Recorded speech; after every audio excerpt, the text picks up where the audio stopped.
Thanks to COVID-19, I'll have to start my lecture. I don't know whether I have to sanitize my mouth, at least my hands. Anyway, welcome to my class. I hope you are staying safe, students. Unfortunately, we couldn't have our big day on financial statement in class as we planned. But in all things, we will try to make the best out of it. We've decided to come your way with this video as a means of helping you appreciate some of the concepts as you begin to do most of the reading yourself whilst at home. Like I said, stay safe. We need all of you alive. Hopefully when this thing is over, we hope to meet soon to continue from where we left off. Now, this morning I want to introduce you to perhaps the last thing we do for the semester, which is analysis and interpretation of financial statement. If you recall, from the beginning of the first semester, I asked all of you to always come to class with a copy of a firm's annual report, and we spent some amount of time on it to go through from the beginning to the last page, the key things that go into company's annual reports. Now, we've also spent time to take you through how to prepare financial statement for all the business entities we identify in class, i.e. the sole proprietorship, partnership, and before we left for the house, we started with company, which most of us concluded on it before we left. Now, having prepared the financial statement, as I keep telling you in class, you don't pick financial statement and begin talking about it when you have not spent time to analyze the figures that have been presented on the face of the financial statement. And perhaps that is the main reason why this remains one of the important topic for the semester. So this will be our learning objective as far as this topic is concerned. By the time we are done with this series, all of you should be in a position to discuss what financial performance evaluation is, describe the standards that accountants use in analyzing firms' financial statements, and as I mentioned in the intro, we also take time to look at the source of information that are available to any individual who may be in a position to analyze the firm's financial statement. So along the way, we'll come back to the distinction that we make between the users of accounting function in terms of the internal and external users, and how that one will play in this topic. Last but one, we also learn the kind of tools that you need to be aware of if you want to analyze a firm's financial statement. Then we will end on ratios. Now, ratios are a part of some of the tools that we are going to introduce ourselves to.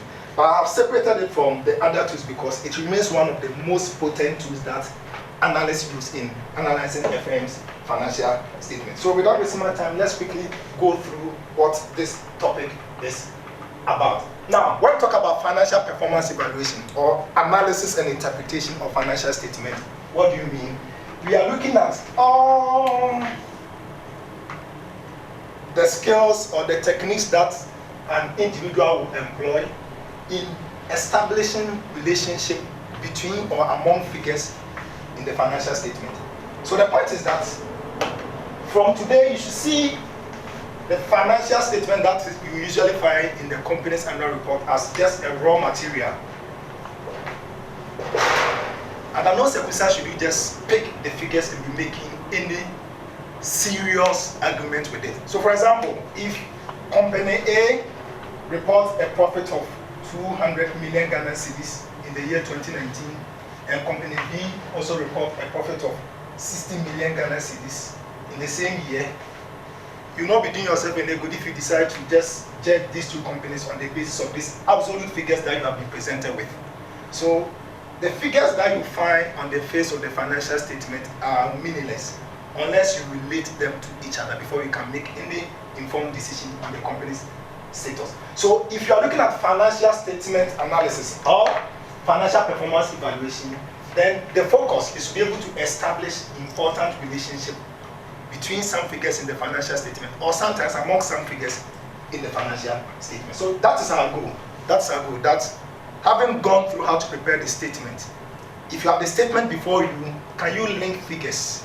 And based on those linkages, can you be able to come out with some pronouncement as to how the company is performing? Now, one important thing you need to know about this exercise we are doing is that it is a communication tool. All right?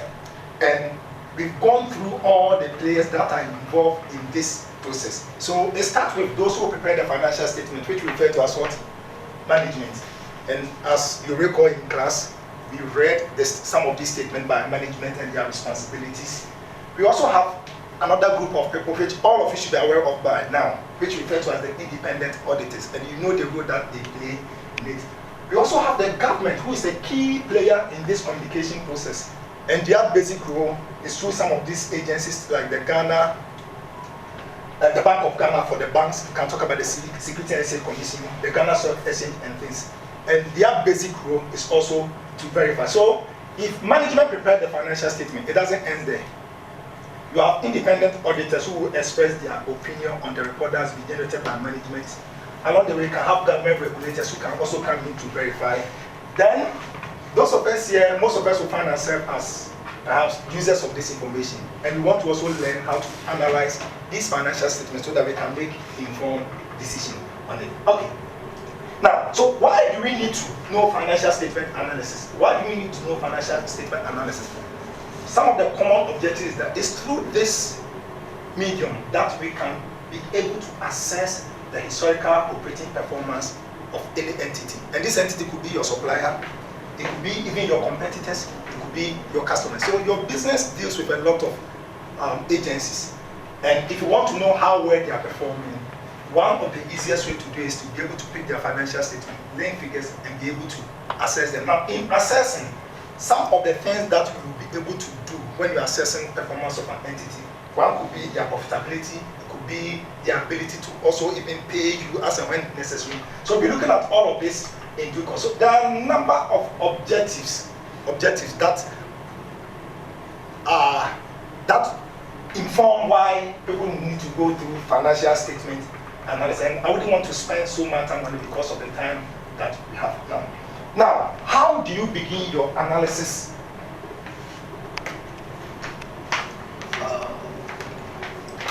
As beginners.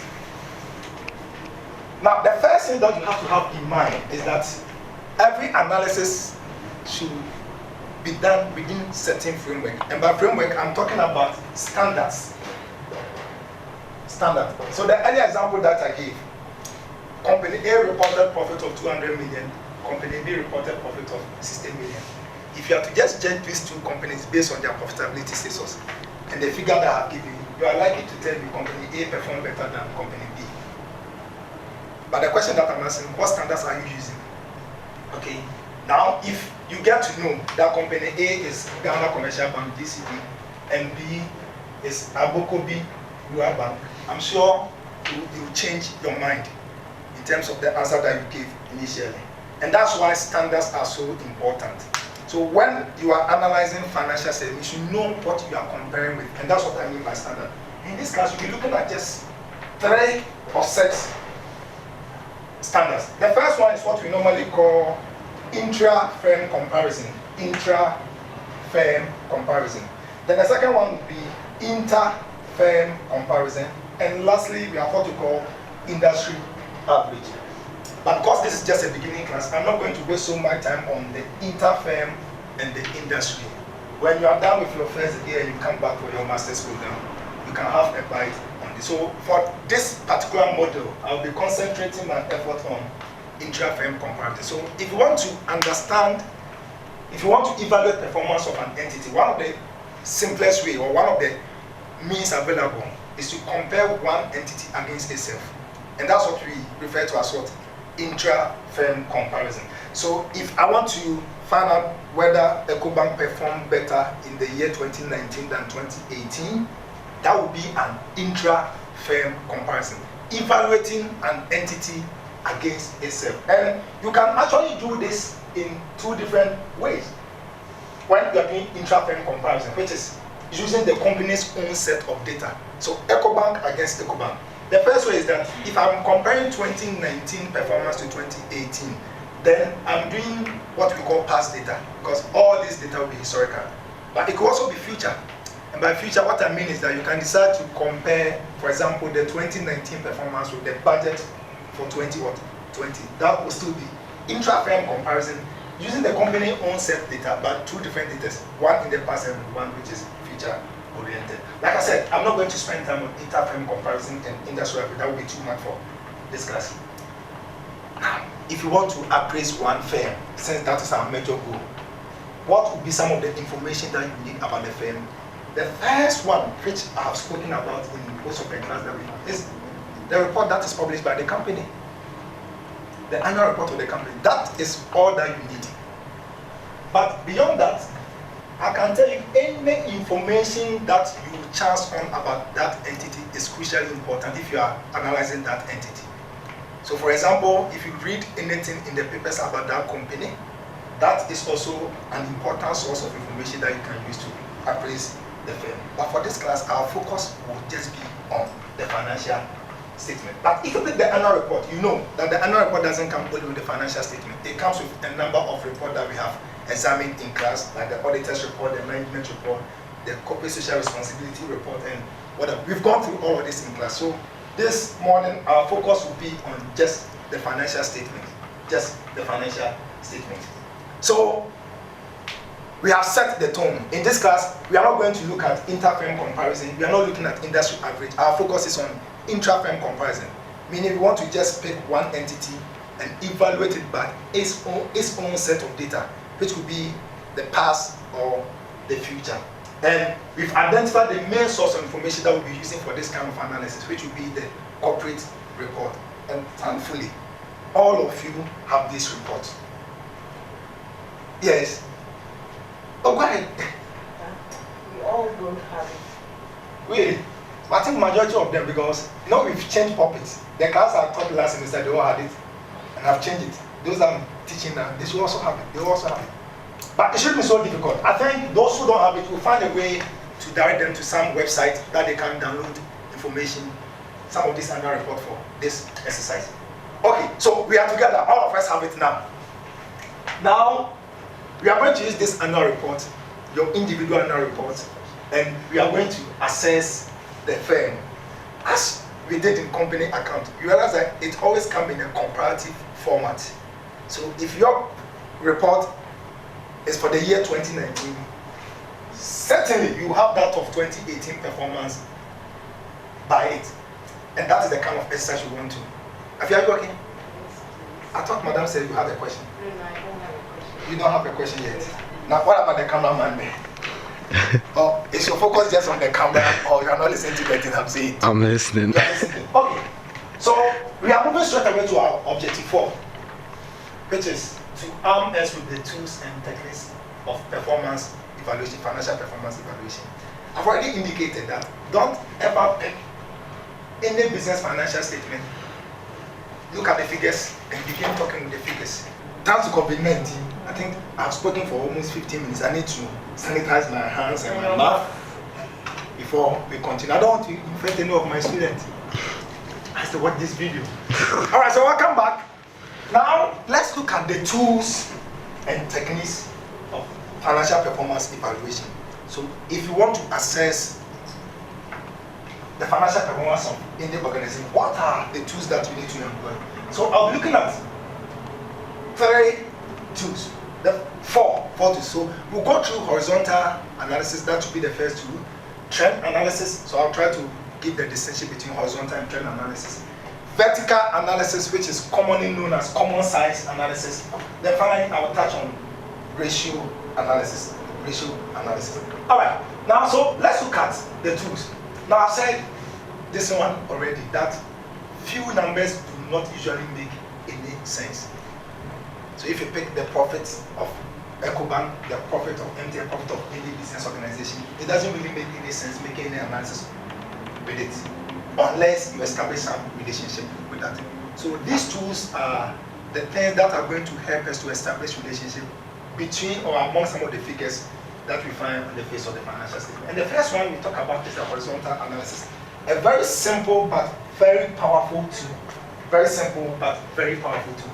Now, horizontal analysis basically deals with looking at percentage changes between 2 different periods. So if I have the financial statement for one entity, company A for 2019 and that of 2018, and I want to look at changes that might have occurred between these 2 periods, I can employ horizontal analysis. So for two different periods, it could be 1990 figures against 2000. If that is the kind of analysis you want to make, we can pick 1970 against 2018, whatever. It could even be last week against this week. It could be the month of January figures against February. So long as you have two different periods, you can employ horizontal analysis. And the essence of this analysis is that instead of you opening your mouth to tell me revenue for EcoBank in 2019 was 70 million, and the revenue for EcoBank in 2018 was rather 40 million, I would prefer you come out with the change. So instead of telling me revenue change from 40 million to 70 million, you communicate better if you're able to compute the percentage. And the formula that we normally use for doing it is very simple. The amount of change, which should be the difference between the current year's figure and that of the previous year, which we refer to as the base year, over the base year times 100. So if I have 2019 against 2018, and I want to look at the percentage change using horizontal analysis, it will be 2019, which will be the most recent, minus the 2018, which becomes the base now, all over 2018 times 100.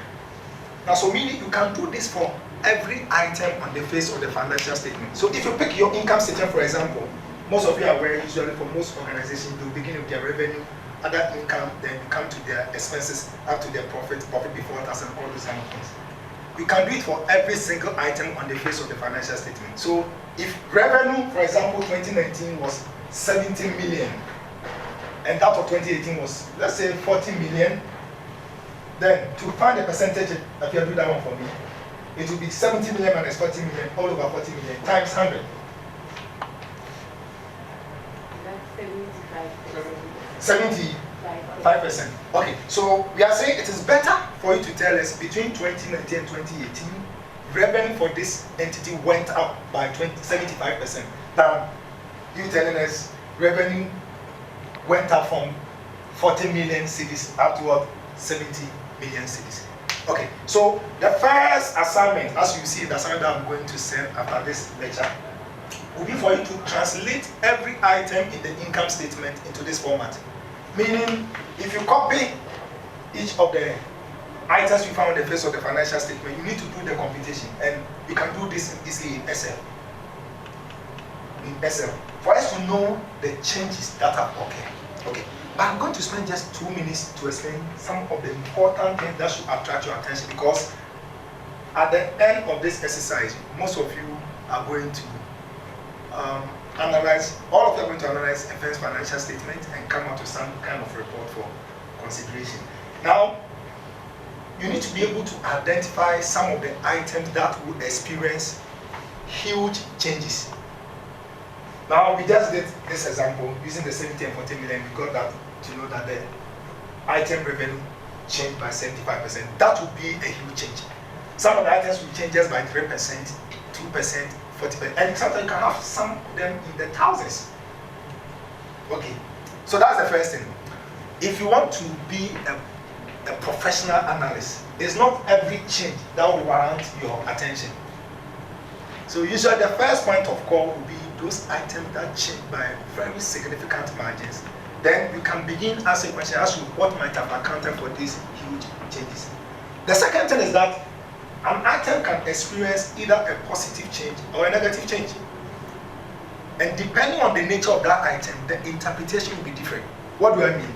For instance, if revenue, the one we just did, went up by 75%, the meaning that you attach to this will be different from if your cost of sales also experience the same change.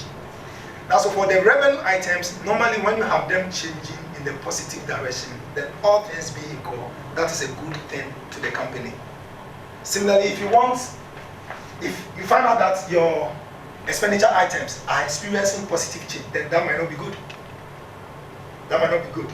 So we expect that if your expenditure items are going down, then all things being equal, that might be a good thing from the perspective of the entity. But I've been using the word all things being equal, all things being equal. That one should let you know it's not every time that if your revenues are experiencing positive growth, you should be happy about it. It's also not every time that if your expenditure items are going down, You should be proud about that. So one of the things I want all of you to do is the financial statement that you are going to use for your analysis, as I will indicate. I want you to be able to come up with some items that change positive or negative that you think might not be so good to the entity. Let me give you one example. If your cost item like training and development costs are experiencing negative changes, then that might be a cause for concern. What it means is that the organization may be reducing the amount of investment into training and what? Development. And we should all know the importance of training and development to the survival of any entity.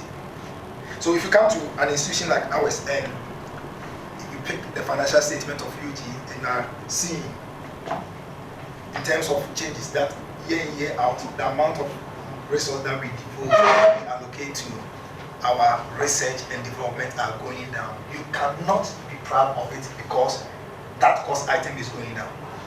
Okay? Now for the revenue bit too, let me use this one as an example.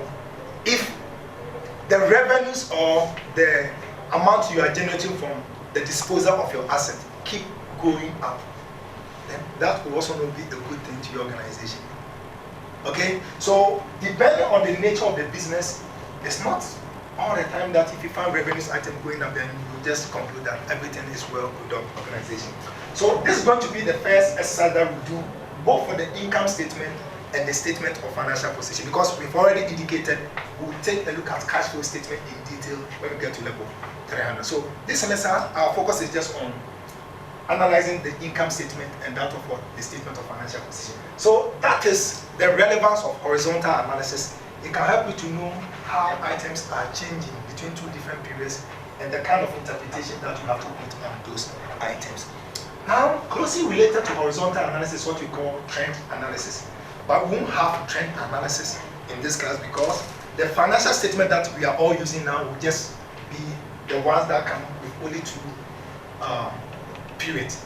You can only do trend when you have more than two different periods. So when you are performing the same horizontal analysis for 3 or more periods, then it changes from horizontal to what?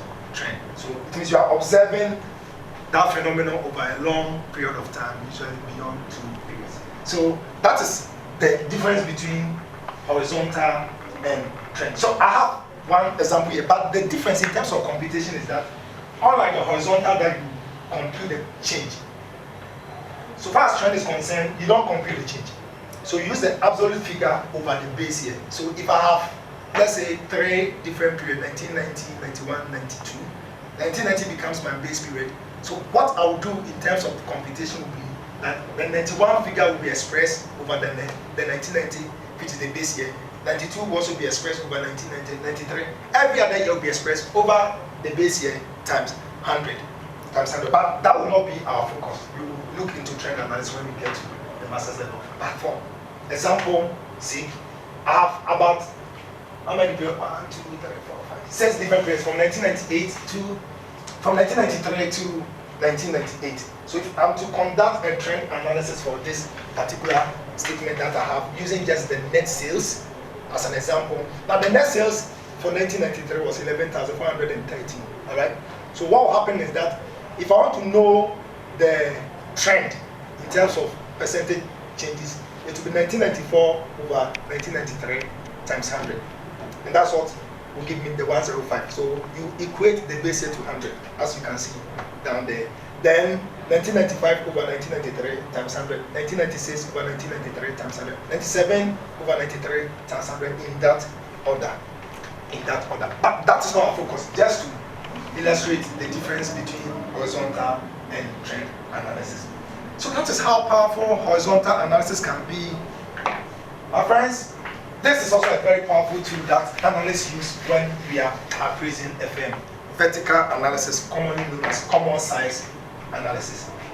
Now, what we use this tool for is that we try to relate each of the items in the financial statement to one particular thing. So if you pick your income statement, the item that we mostly consider to be important will be your base, and on that will be your revenue. So what we try to do with this analysis is that every item on the face of the financial statement will be expressed as a percentage of your revenue in the income statement. When you get to your statement of financial position, the most important item there will also be your total asset. So in your statement of financial position, you express every item as a percentage of what? The total asset. Now, what it means is that if I have cost of sales as a percentage of revenue in the income statement, all right? Let's say my cost of sales figure is 500, and my revenue for the period is, let's say, 700. Oh no, 1,000, just to make it easier. 1,000. Now 500 over 1,000 should give me, in terms of percentage, should give me what? 50%. Great. So every item will be expressed as a percentage of revenue. So if it's cost of sales over the revenue times 100, if it's selling and distribution expense over revenue times 100. And the interpretation is that, with the example I've just done, if I've expressed cost of sales as a percentage of revenue, it's giving me 50%, then it should tell you for every sale that the entity makes, 50% will go into cost. So if you have your financial statement with you, usually you find your gross profit after the cost of sales. You realize that if this is figure is giving 50%, your gross profit will also be 50%, because that is how much the entity will be retaining from their revenue.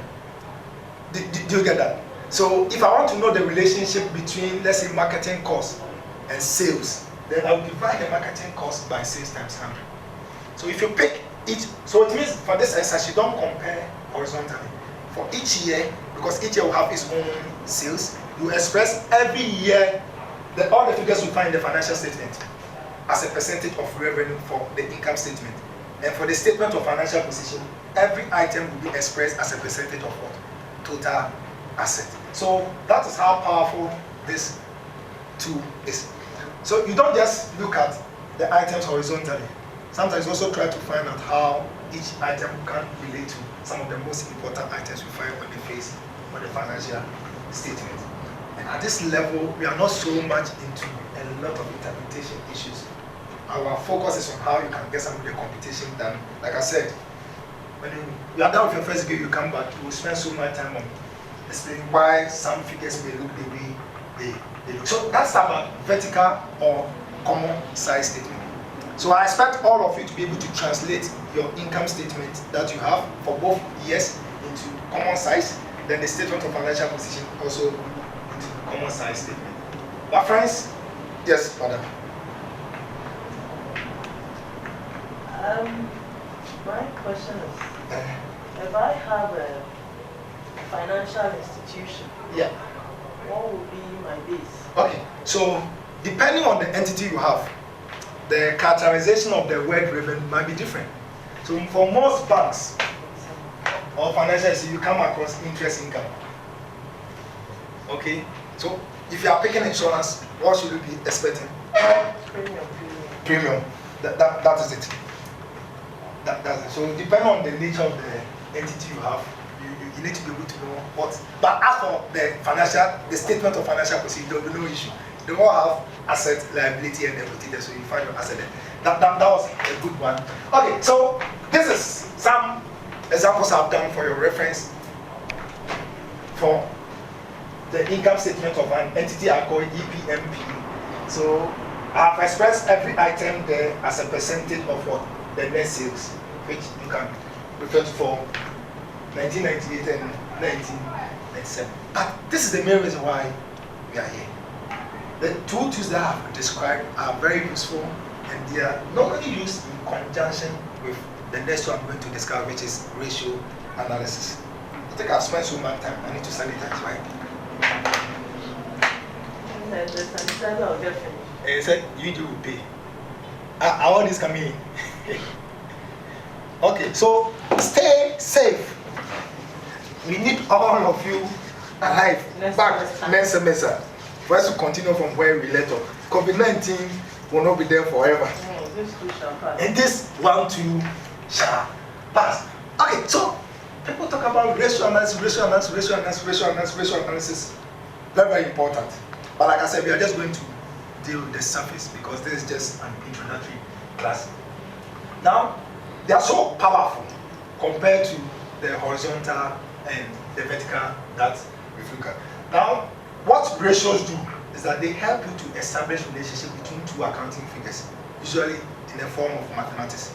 So you can express figures mathematically, relating one figure to the other, just as we did using ratios.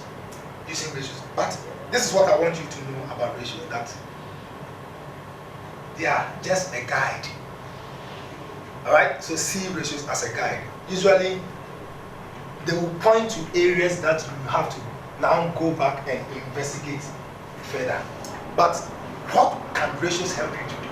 Ratio can help you to evaluate a company's financial position and operation. We'll get to know that. It can also help you to make comparison between two previous years. And I've already explained trend analysis to you. We can even do it for more than 2 different periods. I just mentioned this to you. The primary purpose of ratios is to point out areas needing further investigation. So the essence of this exercise is that we want to find out some of the issues behind the figures that firms present to their users. Now, based on what these ratios or this computation will be telling us, we can now go back and ask questions. Why are these figures pointing to this kind of direction? So we are not just going to make definite conclusions based on the figures that we have, but one important thing we do from this analysis is that it gives us room to go and investigate further, to be able to appreciate why the company may be heading to the direction they find itself in. Now we'll divide ratios into 5 broad categories in this class, and I'll be picking them one after the other. So we have ratios that can help us to evaluate how liquid or illiquid an entity is. So friends, the opposite of liquid is not solid in this class. If a firm is not liquid, then that firm is what? Illiquid. Now, so when you talk about liquidity, in simple terms, we are looking at the ability of any entity to meet its matured obligation. And by obligation, I'm talking about the liabilities that all of you are aware of. The ones that have what? Matured. When you say your liabilities have matured, it means it's time for you to make what? Payment. So if you are assessing a firm's liquidity status, then you are looking at whether that firm will be in a position to pay its debt as and when it falls due, or they will risk defaulting that liability. And sometimes we are also looking at your ability to even meet unexpected demand. That will also be a test of your what? Liquidity. A test of your liquidity. So in this class, we will use just 3 measures in assessing whether an entity is liquid or what? Illiquid. The first one will be current ratio. I'll be sharing with you in the GP the formula for computing that. And like I keep saying, it doesn't make sense for any of you to choose any formula. All the formulas will be there for you. But you can even have your own Excel template using the formula that I will share with you, so that the Excel can do all this computation for you. So we'll look at a firm's current ratio, quick ratio, and last we'll look at what? Yeah, acid test ratio. And to make it simple, I'll just pick it from the formulas that we use in computing for this kind of liquidity area. When we talk about your current ratio, we are looking at comparing your total current asset and matching them against your liabilities. Now, so if your total current asset can safely cover your matured obligation, which in this case will be your current liabilities, then we say you are liquid. All right? Now, let's look at the difference between that and what we call quick ratio. Now, if you are looking at the makeup of current assets, all right? Remember, this formula is taking all the total current assets. If you owe someone and you need to pay the person, and you know the kinds of current assets, yeah, what are some of the types of current assets that we have? Inventory is one, yes. Cash, account receivable, bank end, those kind of things. Now, so you owe me, and I need my money. But you are telling me you have the capacity to pay, because if you compare your total current asset to the amount you owe, you can cover that. Now, so let's have some examples here. If your total current asset as an entity, okay, is 5 million Ghana cedis, and your total liabilities, all right, is 2 million Ghana cedis, then you are telling us if you divide the 5 by 2, that should give us, is it 2.5? Yeah. 2.5, okay. Now for liquidity ratios, you will always express them in this format, is to 1. Is to 1 because the understanding is that you have divided your current liabilities by a set, which will give you 1. Alright? Now, so you have 2.5 is to 1. What this one tells us is that if this entity owes you, it can pay the total debt that they owe at any point in time, they can cover it how many times? 2.5 times. So by this you are telling us you are liquid, right? But the question I just asked you, we know the makeup of these current assets.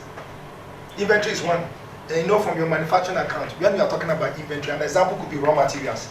So if you owe me and you need to pay me and you have cocoa beans or somewhere, and it's time for you to pay me, you can't use your cocoa beans to make payment. So sometimes you go beyond this total current asset and try to more or less isolate the less liquid asset from your total current asset. And that is when we introduce what we call quick ratio. So I've taken out your inventory, which traditionally people refer to as stock. So if I take out inventory, which we know is not so liquid in terms of you relying on it for payment, then more or less you are looking at how quickly you can make payment when you owe people, and that's the name quick ratio. So the difference between the current ratio and quick ratio is that you don't include the inventory in your computation. So we expect the quick ratio value or figures will always be lower than the current ratio. You will only be a witch to have your quick ratio figure being better than that of your current ratio. Okay, but before you taking out the inventory, you are aware. You mentioned account receivable. What's that? The amount of cash that people owe you, right? So if you are deceiving yourself, you are lucky because a lot of people owe you. That will only happen if you are sure that when it is time for you to collect your money for the day. Yeah. And in this period that we find ourselves in, that banks are even asking people to, Republic Bank has just announced that they are giving they've actually ordered that if you owe them now, you can apply. If you are not in the position to pay, they are giving some 6-month relief. This is not the time that you can be relying on account receivable for payment. So if you want to take that one out and look at your most liquid asset, that's where we look at your asset test ratio. And by asset test ratio, we are looking at your cash plus cash equivalent position. Now we define cash equivalent as anything that you can easily convert to cash without losing much value. So not just anything that you can easily convert to cash. Then all of you will even be cash equivalent. Because if your parents want to sell you for 50 Ghana cedis, I will buy. Okay, but that would have been a great loss in what value. So some of the common examples you can find cash equivalent would be your treasury bill. Alright, then sometimes we have something we call marketable security. So if you have any instrument that you can just fall on it and you are not going to lose any significant value on it, then that can be a cash equivalent. If you have an instrument like a bond, which is a long-term instrument, and you want to convert that into cash right now, you are going to lose much on it because of the discounting factor. But for instrument like treasury bill, at best, it's the interest component that you are going to want. That's why we consider treasury bill to be examples of what? Cash equivalent. So again, we expect this particular measure to also be lower than the quick ratio and what? The current ratio. But the interpretation will remain the same. If your quick ratio happens to be 1.5:1, the meaning is that using your quick ratio, you can cover your indebtedness how many times? 1.5 times. So usually you find the asset test ratio not being so good for some entities. At some point that you need to note, we don't normally have any what we call acceptable benchmark for any firm. So at what point will you say my liquidity position is good? But in practice, and from what we know from most companies, if your liquidity position is 2:1, it means you are saying that is okay.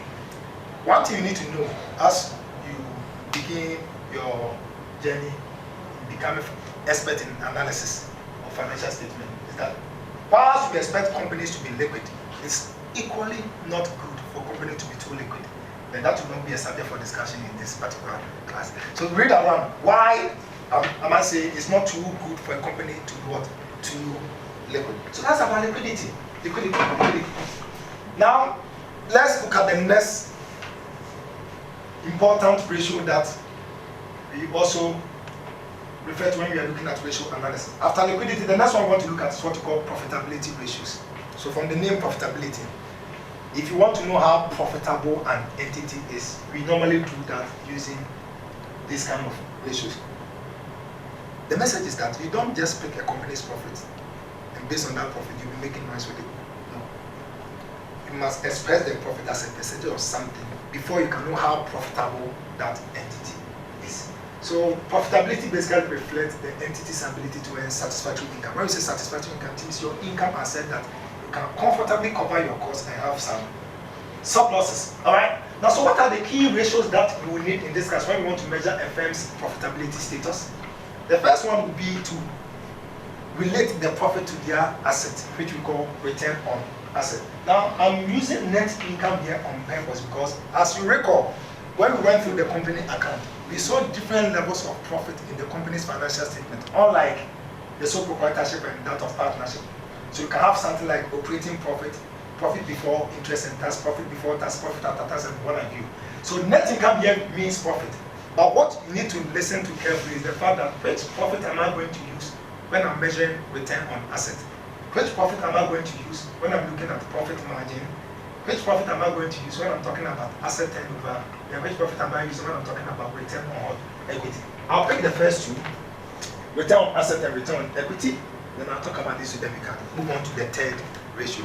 When you talk about return on asset, you are looking at how the resources of the business have been what? Used in generating profit for the entity. So you divide the profit by your total asset. Now, the question is, should I use the profit before tax or profit after tax?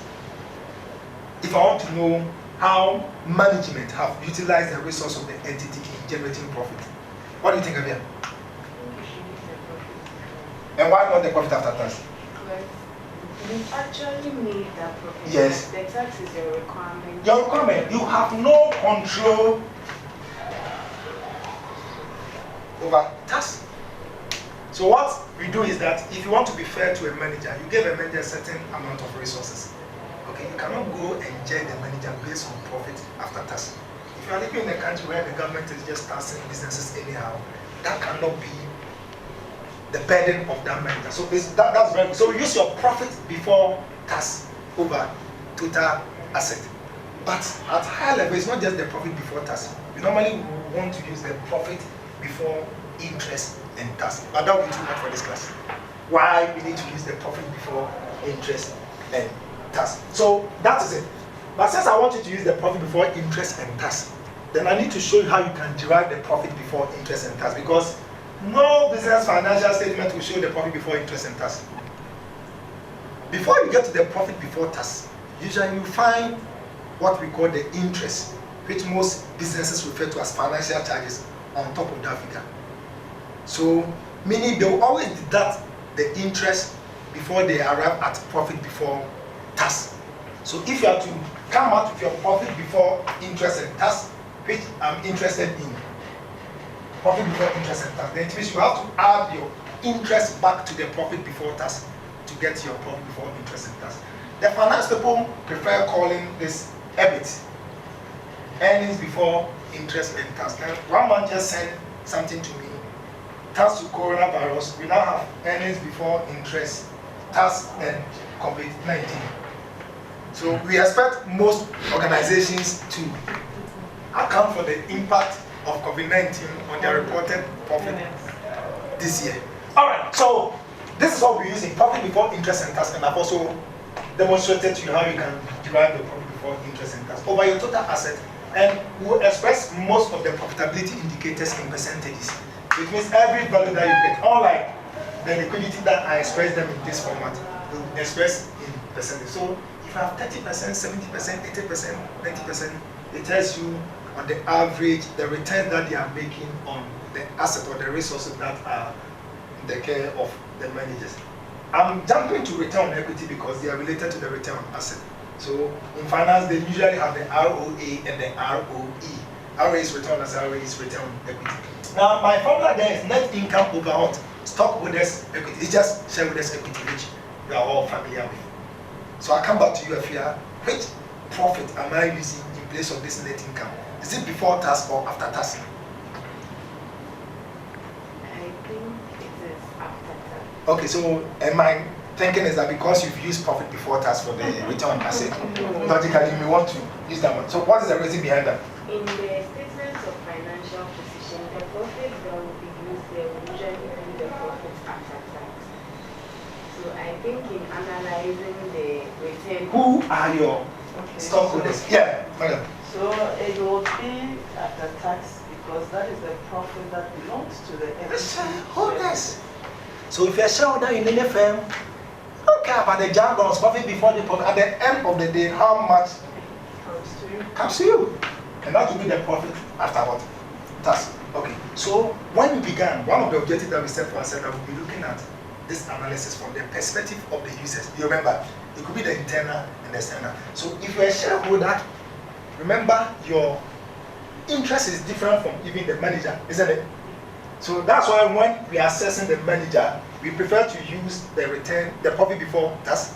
But the shareholder, that can't be. The man or the person is just interested in what comes to that individual. So that is the formula, also expressed in percentage. All right. So that should end the return on return equity. Profit margin. We are looking at the percentage of your profits over sales. All right. That's just your profit margin. So here the net income here will be the profit after tax over net sales times 100.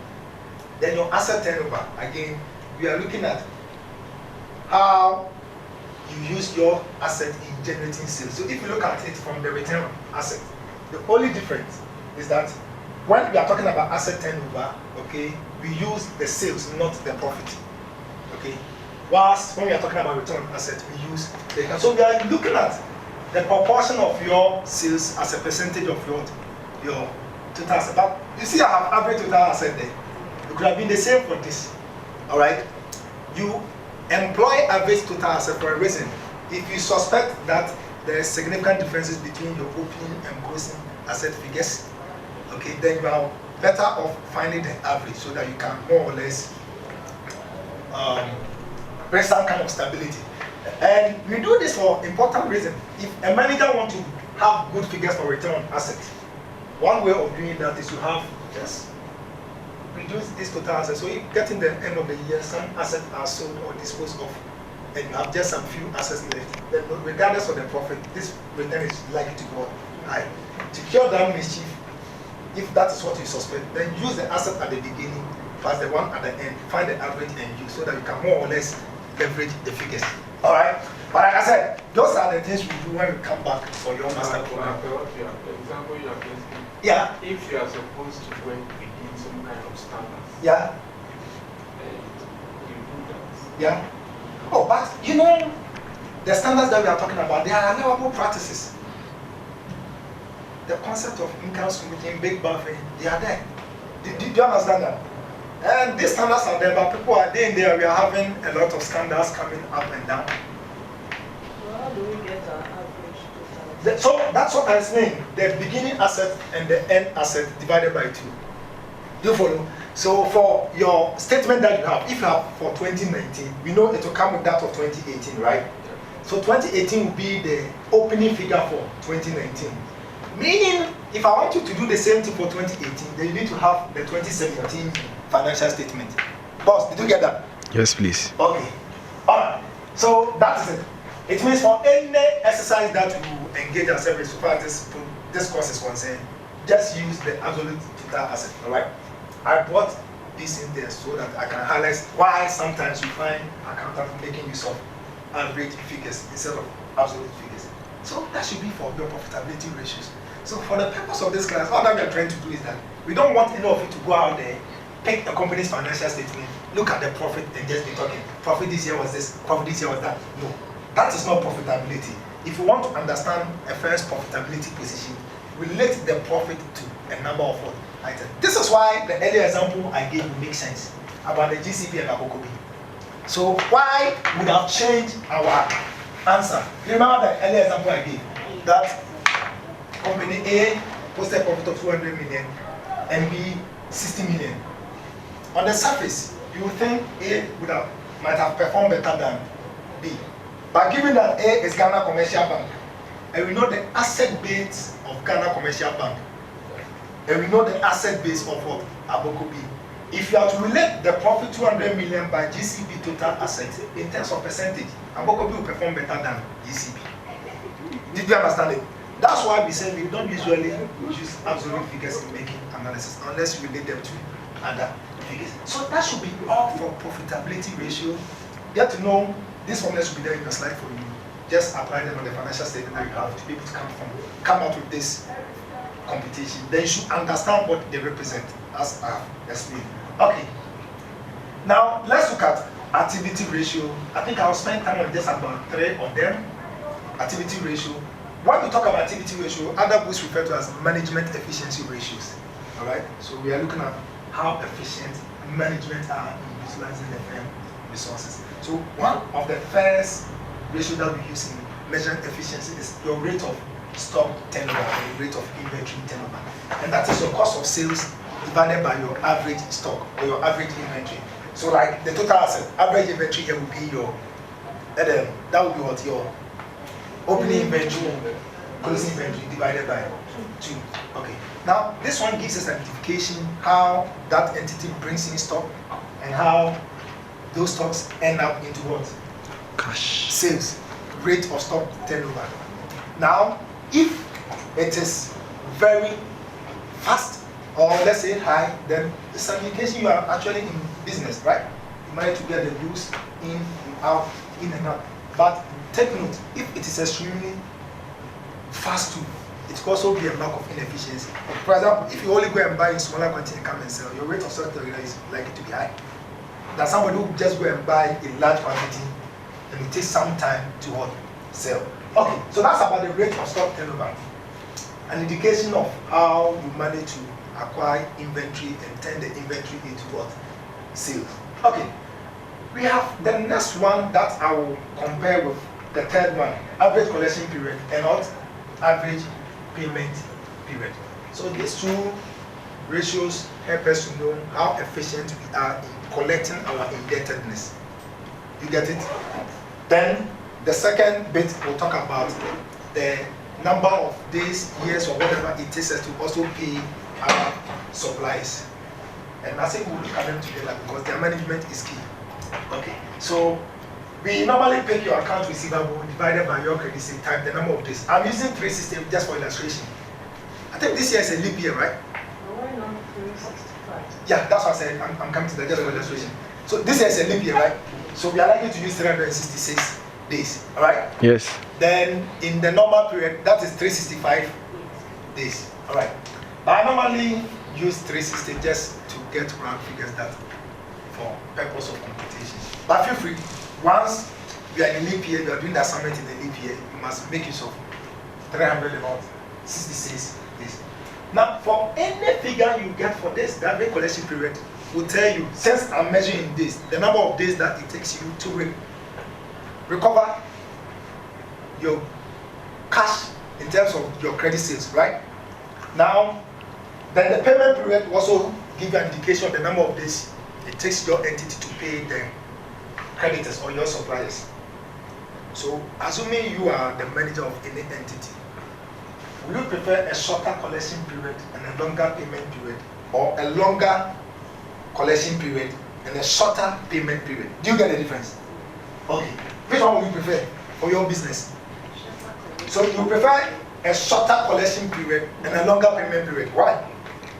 So I can get the money to own faster. Faster? Tell yourself one with it before you make payment to your suppliers. No.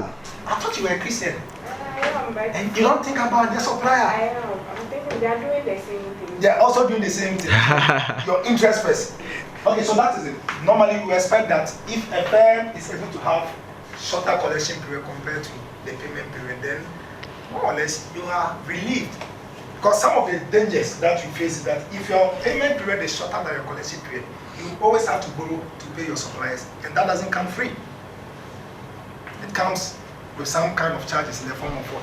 Interest. So if you're able to manage your collection period better in terms of the duration shorter than the payment period, you normally relieve your business from some of the stressful conditions most business find themselves in. Question. Yes, sir. Yeah, when I was in SHS, Come here so that they will see you. When we were in SHS, yeah, what happened? When I was in SHS, Yeah.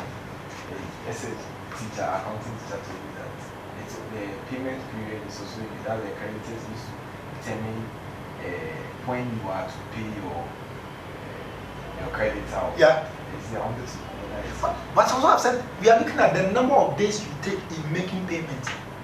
So does it necessarily mean that that's when you have to pay your creditor? Or? No. So in practice, if you do this computation, you are able to know how long it takes you. So if you are getting 60 days, 30 days, 15 days, then the figures are indication to us that this business, when they borrow from you, on the average, they will take 15 days not paying. Do you understand? Yeah. When you buy from your creditors, it takes you a number of days to be able to generate that money To pay. You get it? On average. All right. On average. Now, when you are able to have a very long payment period, it's a demonstration that you have good negotiation skills. Yeah. However, I could also have the other negative. Yeah. Because then your creditors or your suppliers will not be willing to give Okay. you. So when you have a very excessive long period, it doesn't mean that you have good negotiation skills. It could mean that you're actually defaulting in payment. Do you understand? Yes. It could be that you are actually defaulting in payment. Now, since you are so much interested in shorter period, remember if your collection period, the collection period is extremely short, it has its own implications. Your customer will be prepared to be buying from you when they can get longer payment period from others, just as you are interested in longer payment. So these are the things, but sometimes it could be industry specific. Okay, depending on the industry you work in, some things are established. In the oil business, they know that if you are giving letters of credit, we know the number of days it ought to be paid. So these are the activity ratios that for now we want to focus on. So if you want to know how efficient your management are, you can use some of these indicators. So like I said, they are pointers. If you realize that you are getting a very high payment period at higher level, one of the things that will come to mind is that I'll go back and check your liquidity position. If you are having liquidity crisis, you are likely to be having long payment period. All right. Okay. So I have been told my time is almost up. Let's look at the last but one. I won't spend so much time on this. Evaluating what you call long-term solvency ratio. So solvency ratios are also known as gearing ratio, gearing ratios, or leverage. Gearing or leverage. And we'll be using just two indicators to measure solvency. But when you're looking at your solvency from going concern, we are looking at your ability to survive in the long term. So these are ratios that should give us an indication whether this business can continue to survive in the long run. In the long run. Like I said, most of the things we won't discuss in this class because they are from higher level. Now, two key indicators. One will be your debt to equity. So if I want to know whether this business can survive in the long run, one of the things I need to look at is what normally people refer to as the capital structure of the business, by comparing the long-term source of financing. And the long-term source of financing are just your long-term liabilities and not your equity. Okay. Now, if your equity, okay,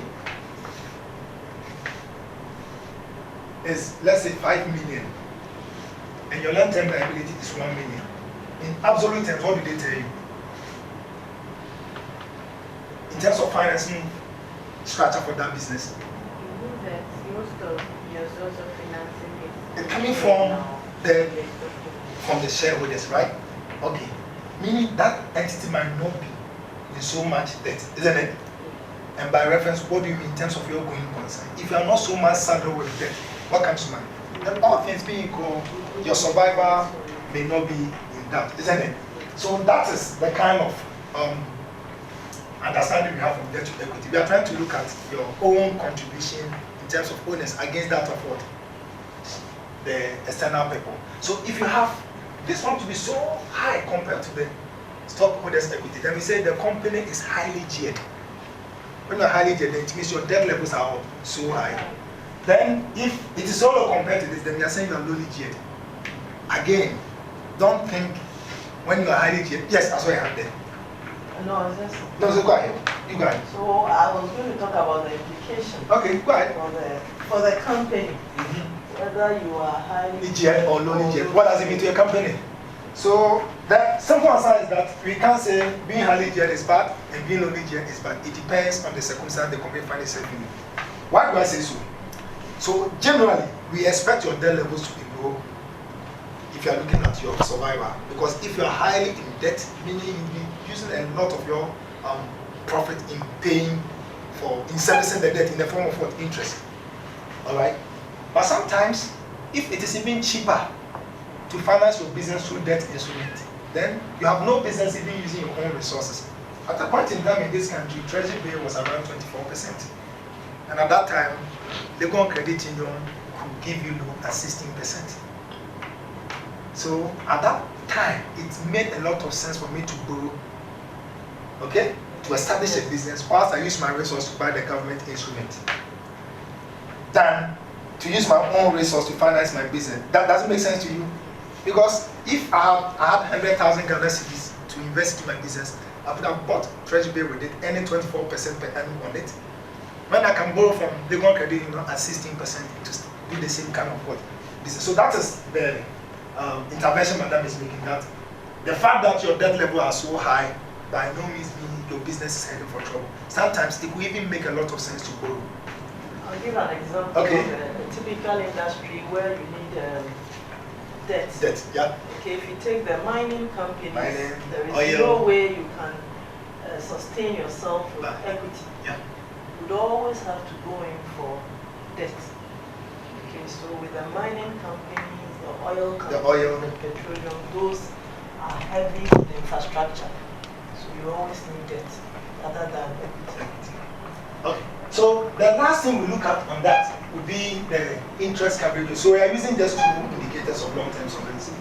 So the debt to equity and interest coverage ratio, from the word interest and cover. So you are looking at the ability of the entity to be able to cover the interest component of their debt. So that's also a measure of whether you survive. And we are back again, the EBIT, profit before interest and tax, over the total what? Interest expense. Now what does it mean? It means we are looking at how your profit can cover the interest component of your debt. And we are saying if an entity will have a very favorable ratio for this, then their survival is not in doubt.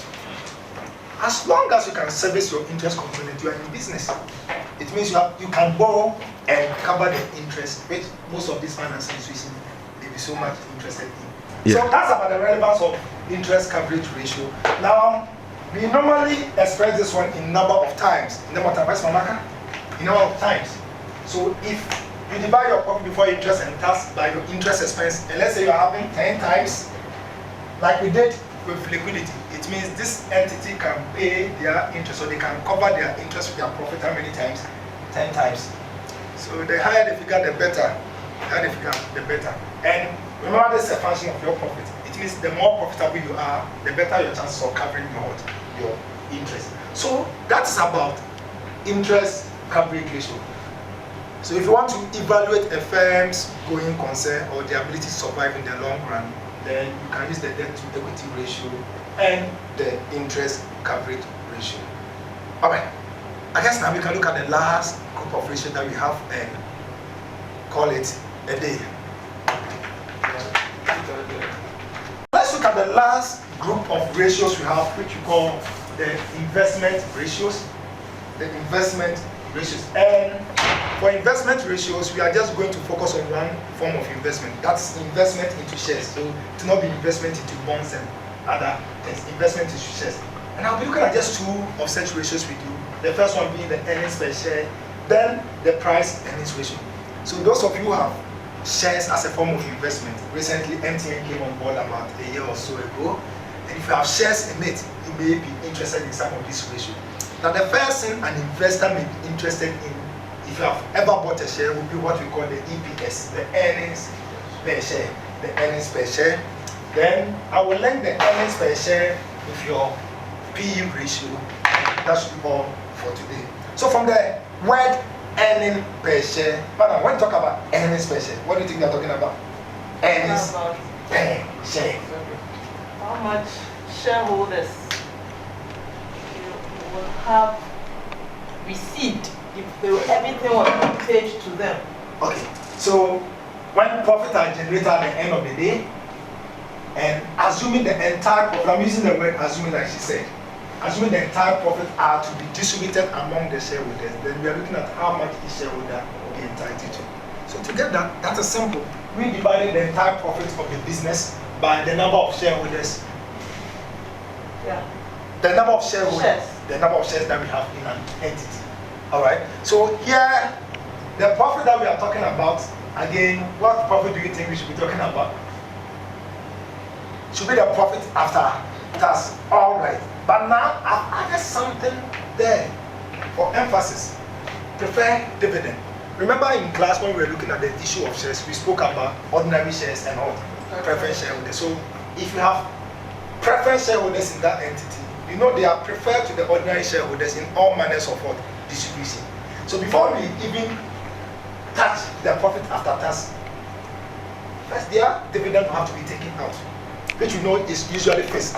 So that's why I have brought that to your attention. But as you know, with the exception of Standard Chartered, most companies that we have in this country do not have preference shares.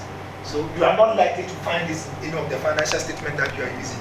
But assuming the firm has preference shareholders in there, then you have to take account the dividend that will go to the preference shareholders before you divide by the average number of common shares by the ordinary shareholders. So that is how simple it is. The weighted average of common shares is just the number of ordinary shares that you have issued out. So that's your earnings per share. Meaning, if an entity's earnings per share, this one I'll go to our cameraman. If an entity's earnings per share is 5, entity A, and that will be, are you with me? Yes, please. It's 12. What kind of interpretation will you put on these two different values between company A and B? I would say that company B was more profitable than company A, meaning that the shareholders are going to, for company B, they are going to get more money. So because you expect that the shareholders in company B are getting much value than that of what? Company A. Okay, so that is it. But I was also, this is just a function of the profit too and the number of shareholders you have. Yes. Yeah, I was also thinking that maybe for profit company B, the number of shares they have, maybe people have, is lesser than that of company. Well, you are just being mathematical. Once your base is low, you expect the figure to also high. All right, but don't forget, you divided that company's own profit by its number of shares. You get it? So if your shareholding base is not so huge, we don't expect you to be making a lot of profit. All right. Anyway, so at this level, that is all. So the point is that if you have to choose between two entities, then you have this kind of data. Now one on the average is making 12 cedis, and the other one is making 5 cedis in terms of their earnings per share. Then all things being equal, you are likely to favor this entity. But I keep addressing your mind to the fact that at higher level, we will not be doing this kind of elementary analysis. There are more to these things than you can just see with these figures. So that's the first ratio, and the last one we want to do under investment ratio will be your PE ratio, which you call your price earning ratio. Now, for your price earning ratio, let me look at the formula that I'm proposing. We are looking at your market price per share divided by your earnings per share. So that should let you know if you manage to get your EPS wrong, because you are going to use that figure, then you are likely to get your market price per share, your PE ratio wrong. Do you get that? Because you are dividing your market price per share by your earnings per share. Now, for the market price per share, we cannot provide you with that. So, if you have firms that are usually listed, that will be so easy to identify, to get their market price per share. And for those of you who are using the listed companies, usually you find their market price per share also stated at the time that the financial statement was being made available. So if you have it, we only divide that one by the earnings per share. Now, let me just try to explain something to you. Your earnings per share may be good, all right, but see the PE ratio as a response from the market to your earnings. So if your earnings are good, then we expect that demand for your shares mostly should also be high, which should reflect in your market prices. So remember, if your PE ratio is high, then by implication, your numerator, which is the market price per share, ought to be what? A bit high. And how do you get the market price per share being high? It's a function of the demand and supply issue that we have in the market. So if more people are interested in your stocks, you expect that demand will be high, and once demand is high for that particular product, you expect that prices of that product will be high. So at this level, these are the few things we want you to do in terms of financial statement analysis. By way of summary, I have already indicated that if you want to appraise a firm, don't talk using the absolute figures. There are tools that you need to know. And we've gone through about 4 or 10 tools this morning. We've looked at the horizontal analysis as a tool, trend, which is very much related to horizontal. We've looked at the common size or the vertical, and for the rest of the time, I spent time to taking you through what we call ratio analysis. Remember that I have divided the ratios into 5 different blocks.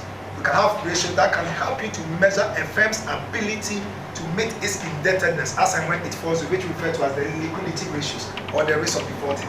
Then we also spoke about the profitability ratio, and I've tried to emphasize that don't be talking about absolute figures.